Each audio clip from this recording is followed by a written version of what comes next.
¿Estás recién titulado o es la primera vez que te piden una intervención en un asunto penal? Por lo general, la primera oportunidad que tenemos o el primer acercamiento que tiene un abogado con el asunto penal dice razón con un control de detención. Vamos entonces a ver algunos aspectos que te pueden ayudar y orientar en esa situación. Para estos efectos, primero hay que saber que los controles de detención se realizan en los tribunales de garantía o, en algunos lugares, en los tribunales de jurisdicción común, Tribunal de Letras. Centremos en la situación del Tribunal de Garantía. El Tribunal de Garantía dispone de salas donde se encuentra al fondo de ellas un juez, atrás de nosotros público, muchas veces una división, a veces de acrílico u otras veces un poco más estructurada, y hay dos escritorios. Generalmente el del abogado defensor va a ser el más cercano al calabozo.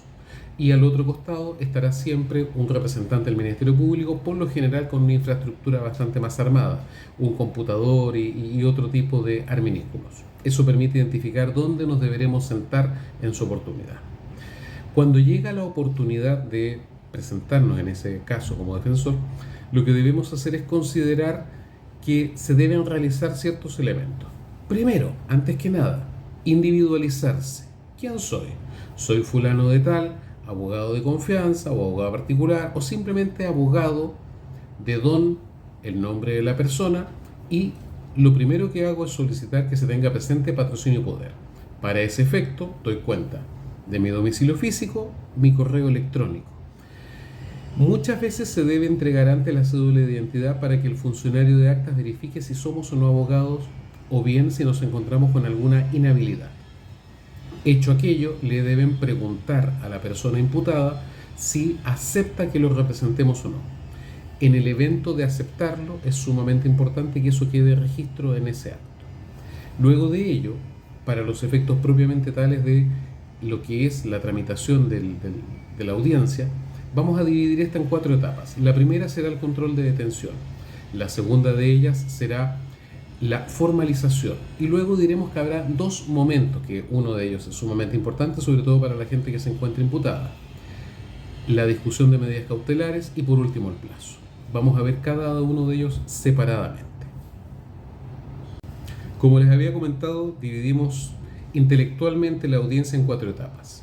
La primera de ellas hablaremos del control de legalidad de la detención. Y aquí se dan 2 situaciones distintas. Lo primero es que debemos verificar si la detención fue producto de una orden judicial o de una flagrancia. Por lo general, nuestros tribunales son muy reacios a discutir la legalidad de la detención cuando ésta emana de una autoridad de la República. Sin embargo, yo adscribo a la tesis de que es posible discutir los elementos que sirvieron de mérito para la dictación de la orden de detención. Por ejemplo, si ya tengo antecedentes que demuestran que la información proporcionada al juez para que expidiera la orden es falsa, y sobre esa base puedo plantear un cuestionamiento. Me parece lícito, pero desgraciadamente nuestros tribunales por lo general han desechado esa tesis. Ahora, si la detención es producto de la flagrancia, aquí hay muchas cosas que hacer. Primero, nosotros sabemos que la flagrancia tiene un periodo de duración, así que lo primero que debemos hacer es revisar si la detención por flagrancia está contenida dentro de ese lapso de tiempo. Lo segundo es si en dicha actuación la policía no infringió algún deber que tuviera. Por ejemplo, la policía pasa por un lugar y se le ocurre entrar a un domicilio a ver qué es lo que está pasando, sin orden, sin algún indicio, simplemente ingresan porque el tipo es un delincuente habitual y descubren dentro del domicilio algún elemento que pudiera servir de base a una discusión o la acreditación de un delito. Ahí hay una discusión de legalidad para plantear. ¿Eso significa que tenemos que manejar una serie de conceptos? Sí, justamente, eso es parte del trabajo. Manejar los conceptos de inviolabilidad del hogar, de los deberes funcionarios, de los tiempos, todo eso es parte de lo que debemos manejar y que tenemos que utilizar para esgrimir alguna ilegalidad.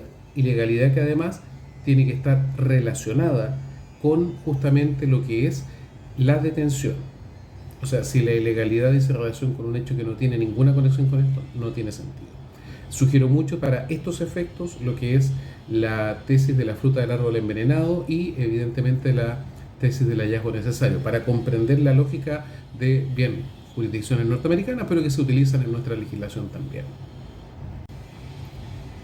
Con posterioridad a la determinación de legalidad o ilegalidad de una detención, la Fiscalía podrá ejercer la facultad de formalizar en ese acto a una persona.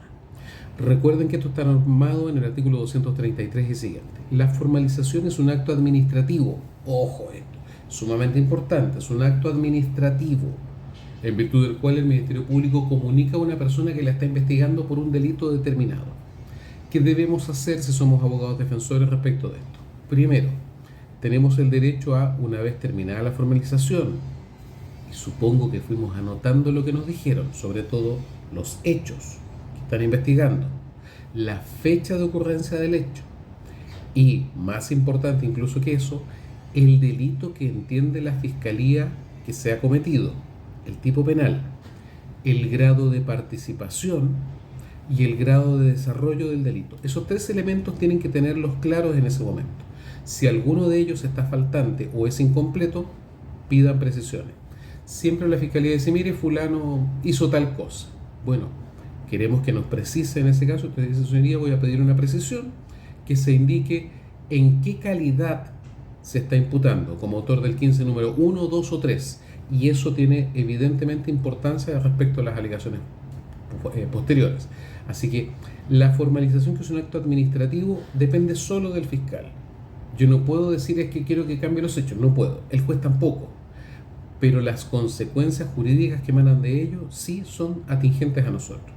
Entonces, sobre esa base, recuerden, es sumamente importante la precisión de el delito, el grado de desarrollo y el grado de participación. ¿Qué numeral del 15 es sumamente importante para las discusiones posteriores? Recuerden que los tres tipos de participación del artículo 15 son descripciones completamente diferentes una de otra, y consecuentemente a eso puede variar la petición de medidas cautelares que vendrá después. La discusión de medidas cautelares es evidentemente lo que a las personas, a los usuarios, a los que están privados de libertad más afecta en este tipo de audiencias, aun cuando a nosotros no debiera preocuparnos. Es más relevante e importante la formalización que las medidas cautelares, pero como es lo que la gente sufre, evidentemente es lo que va a significar exigencia respecto de ustedes por parte de su cliente. En este caso, las medidas cautelares pueden ir desde la más leve, como puede ser el arraigo nacional para una persona, hasta la más intensa, que es la prisión preventiva. Para esto hay tres parámetros distintos de discusión. El primero es la existencia del hecho punible, que se acredite el delito. Y por eso les decía yo en otro video que era necesario poner atención de cuál es el delito imputado, el grado de desarrollo y el grado de participación. Con esa situación, nosotros se supone que en nuestra cabeza ya sabemos lo que dice justamente la dogmática y lo que dice la jurisprudencia y lo que podemos sacar a colación de este delito. Si no, aprovechen de revisarlo rápidamente antes.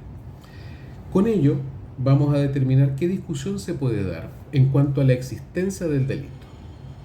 Por ejemplo, mire señor, lo que pasa es que este caballero tenía que devolverme un objeto y no me lo devolvió, así que esto es una apropiación indebida. Un momentito señor, para que haya una apropiación indebida se requieren una serie de cosas. Entre ellas que exista un juicio civil previo que me obligue a la restitución de un bien. Y recién en contra de la infracción a esa obligación de restitución, yo podría estar cometiendo una apropiación indebida. Entonces, no cualquier falta de restitución oportuna se transforma en un delito, sino toda la gente que tiene deuda sería delincuente. Y con esa base puedo discutir la existencia del delito, que es la letra A del artículo 140. Entonces, sumamente importante eso. También puedo discutir la participación. Recuerden que habíamos mencionado la idea de separar los tipos de imputación que nos hace el Ministerio Público. Participo como autor del 15 número 1, del 15 número 2, del 15 número 3 y consecuentemente cuál de las acciones que esas normas establecen me está imputando. Y si lo que describe no dice correlación con ello, puedo argumentar falta de participación, que dice relación con la letra B del artículo 140. Por último, la necesidad de cautela, que es lo que llaman la letra C comúnmente los presos. Esto dice relación con que, acreditándose la existencia de un delito y acreditándose la participación, a lo menos soberanamente por ahora, no es necesario dejar a una persona con una medida cautelar como la que se pide. Por ejemplo, se pide la prisión preventiva respecto de una persona por un delito que tiene penalidad de presidio menor. No es proporcional. Los antecedentes personales del sujeto, lo que yo puedo aportar, la existencia de un domicilio conocido, vínculo con la comunidad, todos esos elementos de reprochable conducta anterior pueden incidir en que un tribunal, aún considerando que existe un delito y que existe acreditación de la participación, considere que la medida cautelar que se está proponiendo es un poco desproporcionada y sobre esa base no otorgue lo pedido, sino que se pueda proponer una diferente. Cuando hagan esta discusión, siempre no solo pidan el rechazo de la medida cautelar, sino que propongan una alternativa que sea, a juicio de ustedes, proporcional con el hecho que se está investigando. Y con eso van a tener una discusión respecto de esta situación. Recuerden la figura de, en el evento de que les vaya mal, que el Ministerio Público puede recurrir por la agenda corta respecto de algunos delitos. Tienen que saber cuáles, revisen el código. Aun cuando parezca algo nimio y sin importancia, el último elemento dentro de la audiencia de formalización y de control de detención es la posibilidad de determinar un plazo judicial de investigación. Y esto es sumamente relevante. ¿Por qué? Primero porque produce un efecto popular. La gente cree que el plazo de investigación es el plazo en el que, si una persona se ha determinado su prisión preventiva, va a estar preso todo ese tiempo. Nosotros sabemos que eso no es así, pero esa creencia popular está muy arraigada. Y además, debemos considerar que el plazo es una determinación de utilidad respecto del proceso y lo que se ha dicho. No va a ser la misma necesidad en un proceso de donde se investigue un lavado de activos que en un proceso de un hurto en un supermercado. Para el segundo bastarán 30, 60 días y para el primero seguramente vamos a ocupar un año de investigación y se deberá fijar el plazo de investigación a lo menos en unos 6 meses. Esta discusión tienen que correlacionarla pidiendo antecedentes. ¿Qué diligencias ha decretado? ¿Qué diligencias pretende hacer? ¿Cuál es el tiempo estimativo de ellas?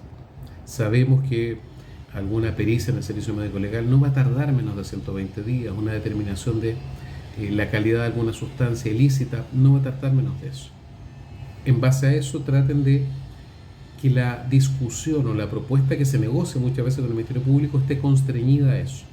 Y recuerden que si ustedes no plantean un plazo de investigación, se deberá estar al plazo legal de 2 años. Así que esto tiene consecuencias para que lo manejen y cuiden. Con estos elementos creo que hemos terminado todo lo que podría ser la discusión en torno a un control de detención.